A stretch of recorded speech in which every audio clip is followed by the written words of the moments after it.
Turning once again to the question of invasion, I would observe that there has never been a period in all these long centuries of which we boast when an absolute guarantee against invasion could have been given to our people.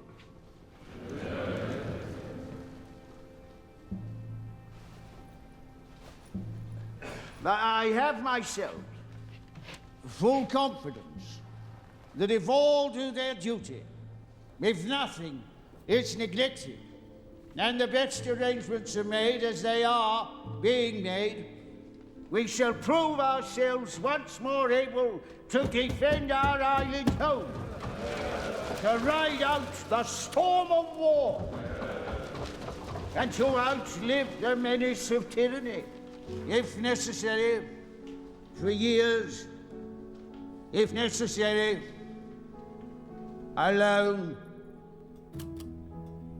At any rate, that is what we are going to try to do.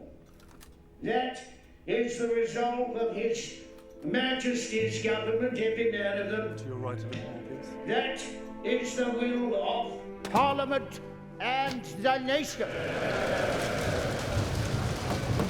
The British Empire and the French Republic, linked together in their cause and in their need, will defend to the death their native soil, aiding each other like good comrades to the utmost of their strength. Even though large tracts of Europe and many old and famous states have fallen or may fall into the grip of the Gestapo and all the odious apparatus of the Nazi rule, we shall not flag or fail. We shall go on to the end.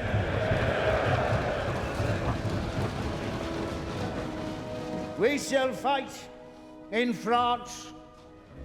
We shall fight on the seas and oceans.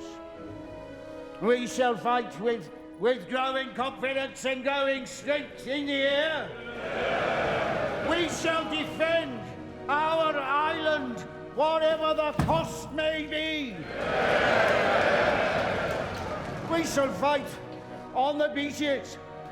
We shall fight on the landing grounds.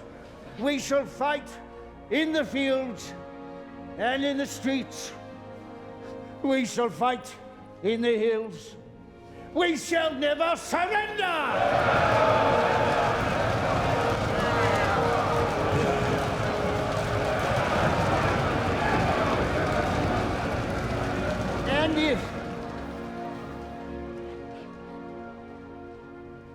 And if,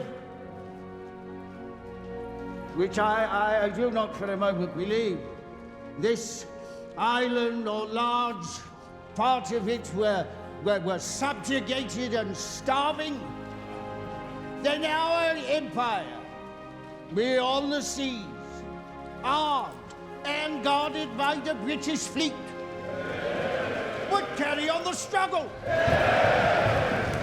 until in God's good time, the new world, with all its power and might, steps forth to the rescue and the liberation of the old.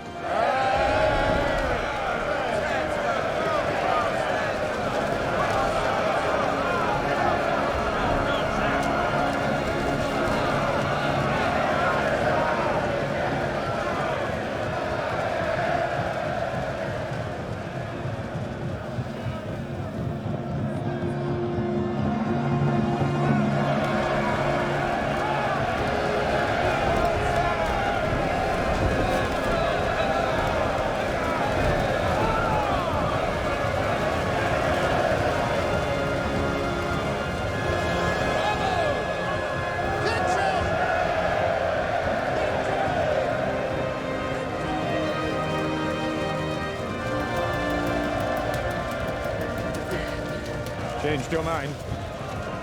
Those who never change their minds never change anything.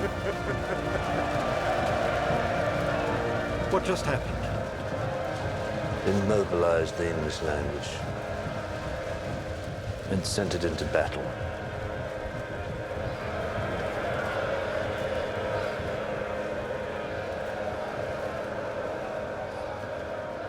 I know what I'm going to do, inasmuch as I can't punish Mr. Havemeyer, Mr. Potter, or Mr. Jameson, and I won't punish Mr. Willis. He's the only party to this incident who is still worthy of calling himself a bared man. I'm going to recommend to the disciplinary committee that you be expelled. Mr. Sims, you are a cover-up artist and you are a liar. But not a snitch. Excuse me? No, I don't think I will. Mr. Slade. This is such a crock of shit. Please watch your language, Mr. Slade. You are in the Baird School, not a barracks. Mr. Sims, I will give you one final opportunity to speak up. Mr. Sims doesn't want it. He doesn't need to be labeled still worthy of being a bared man. What the hell is that? What is your motto here? Boys, inform on your classmates, save your hide. Anything short of that, we're gonna burn you at the stake? Well, gentlemen, when the shit hits the fan, some guys run and some guys stay. Here's Charlie facing the fire, and there's George hiding in Big Daddy's pocket. And what are you doing? You're gonna reward George and destroy Charlie. Are you finished, Mr. Slade? No, I'm just getting warmed up. I don't know who went to this place. William Howard Taft, William Jennings Bryan, William Tell, whoever. Their spirit is dead, if they ever had one. It's gone. You're building a rat ship here. A vessel for seagoing snitches. And if you think you're preparing these minnows for manhood, you better think again. Because I say you are killing the very spirit this institution proclaims it instills. What a sham. What kind of a show are you guys putting on here today? I mean, the only class in this act is sitting next to me, and I'm here to tell you, this boy's soul is intact. It's non-negotiable. You know how I know? Someone here, and I'm not gonna say who, offered to buy it. Only Charlie here wasn't selling. Sir, you're out of order. Out of order? I show you out of order. You don't know what out of order is, Mr. Trask. I'd show you, but I'm too old. I'm too tired. I'm too fucking blind. If I were the man I was 5 years ago, I'd take a flamethrower to this place. Out of order. Who the hell do you think you're talking to? I've been around, you know. There was a time I could see, and I have seen, boys like these, younger than these, their arms torn out, their legs ripped off. But there is nothing like the sight of an amputated spirit. There is no prosthetic for that. You think you're merely sending this splendid foot soldier back home to Argonne with his tail between his legs, but I say you are executing his soul. And why? Because he's not a bad man. Bad men. You hurt this boy, you're gonna be bad bums, the lot of you. And Harry, Jimmy, Trent, wherever you are out there, fuck you too. Stand down, Mr. Slade. I'm not finished. As I came in here, I heard those words, cradle of leadership. Well, when the bow breaks, the cradle will fall, and it has fallen here.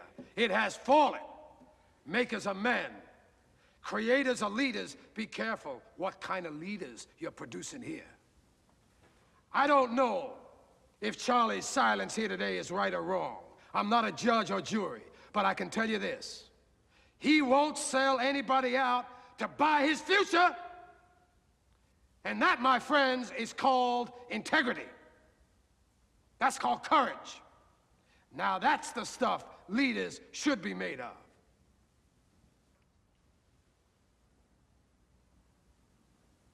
Now, I have come to the crossroads in my life. I always knew what the right path was. Without exception, I knew, but I never took it. You know why? It was too damn hard. Now, here's Charlie. He's come to the crossroads. He has chosen a path. It's the right path. It's a path made of principle that leads to character. Let him continue on his journey. You hold this boy's future in your hands, committee. It's a valuable future. Believe me, don't destroy it, protect it. Embrace it. It's gonna make you proud one day, I promise you.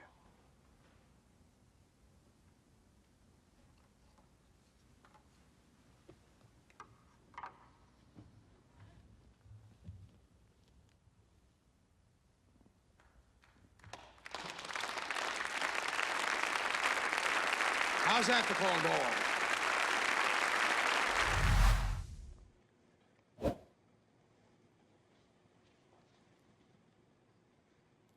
It's real simple. You got 2 more quarters and that's it. Now, most of you have been playing this game for 10 years. And you got 2 more quarters, and after that, most of you will never play this game again as long as you live. Now, you all have known me for a while, and for a long time now, you've been hearing me talk about being perfect. Well, I want you to understand something. To me, being perfect is not about that scoreboard out there. It's not about winning. It's about you and your relationship to yourself and your family and your friends. Being perfect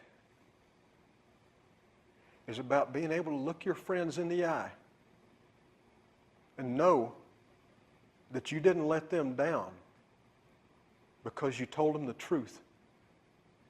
And that truth is that you did everything that you could. There wasn't one more thing that you could have done. Can you live in that moment as best you can with clear eyes and love in your heart? With joy in your heart? If you can do that, gentlemen, then you're perfect. I want you to take a moment and I want you to look each other in the eyes.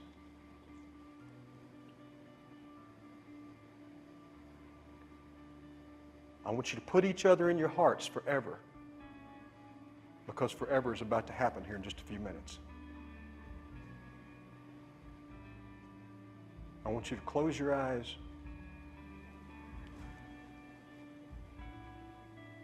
and I want you to think about Booby Miles, who is your brother. And he would die to be out there on that field with you tonight.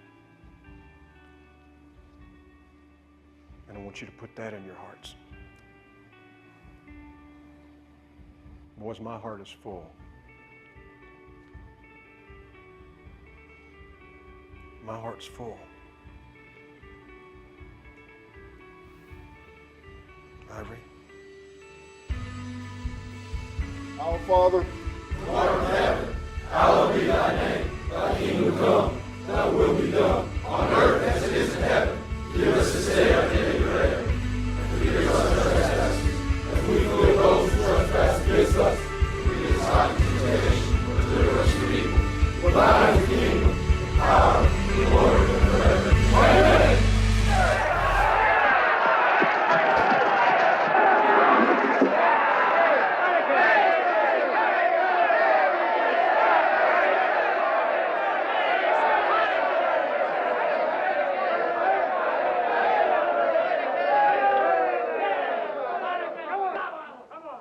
Noble Romans, fighting each other like animals. Your new masters betting to see who'll die first. Drop your swords.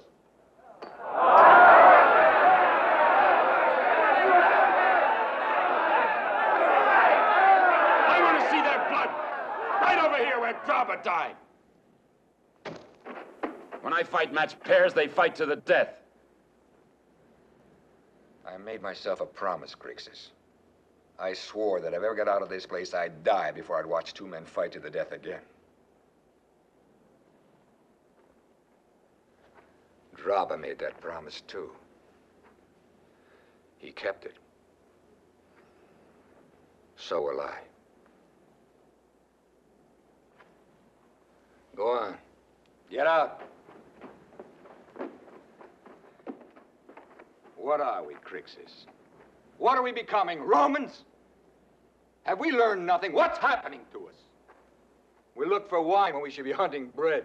When you've got wine, you don't need bread. We can't just be a gang of drunken raiders. What else can we be? Gladiators. An army of gladiators. There's never been an army like that. One gladiator's worth any 2 Roman soldiers that ever lived. We beat the Roman guards here, but a Roman army's a different thing. They fight different than we do, too. We can beat anything they send against us if we really want to. It takes a big army for that, Spartacus. We'll have a big army. Once we're on the march, we'll free every slave in every town and village. Can anybody get a bigger army than that? That's right. Once we cross the Alps, we're safe. Nobody can cross the Alps. Every pass is defended by its own legion. There's only one way to get out of this country. The sea. What good is the sea if you have no ships? The Cilician pirates have ships. They're at war with Rome. Every Roman galley that sails out of Brundusium pays tribute to them. They've got the biggest fleet in the world. I was a galley slave with them.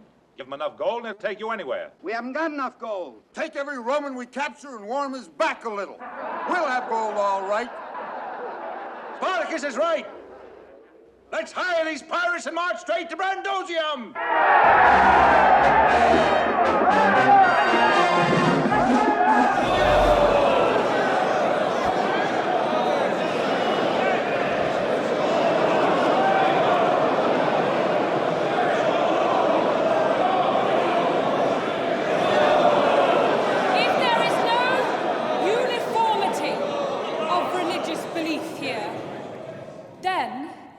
There can only be fragmentation. Dispute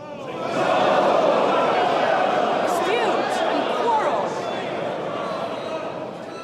Surely, my lords, it is better to have a single Church of England.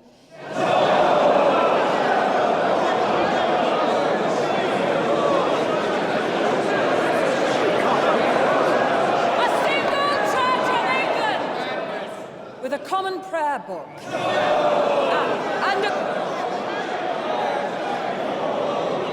And a common purpose.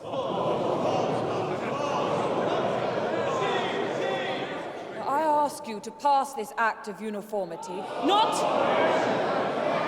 for myself, but for my people. Who are my only care? Madam, by this act, you force us to relinquish our allegiance to the Holy Father.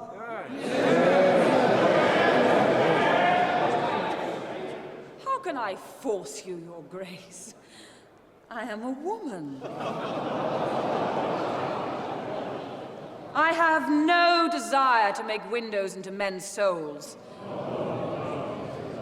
I simply ask, can any man, in truth, serve 2 masters and be faithful to both? Madam, this is heresy. It is heresy indeed. No, Your Grace, this is common sense, which is a most English virtue.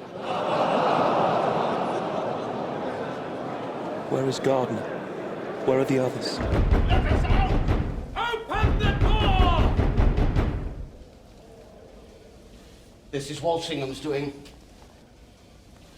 It is the devil's work. Will not serve her in any case. The bishops will pass no measure which severs us from Rome. Your Majesty would improve all these matters if you would agree to marry. Marry them. But marry who, Your Grace? Will you give me some suggestion? For some say France, and others Spain, and some cannot abide foreigners at all. So I'm not sure how best to please you unless I married one of each.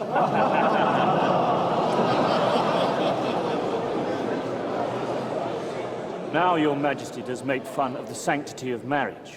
I do not think you should lecture me on that, my lord. Since you yourself have been twice divorced, and are now upon your third wife.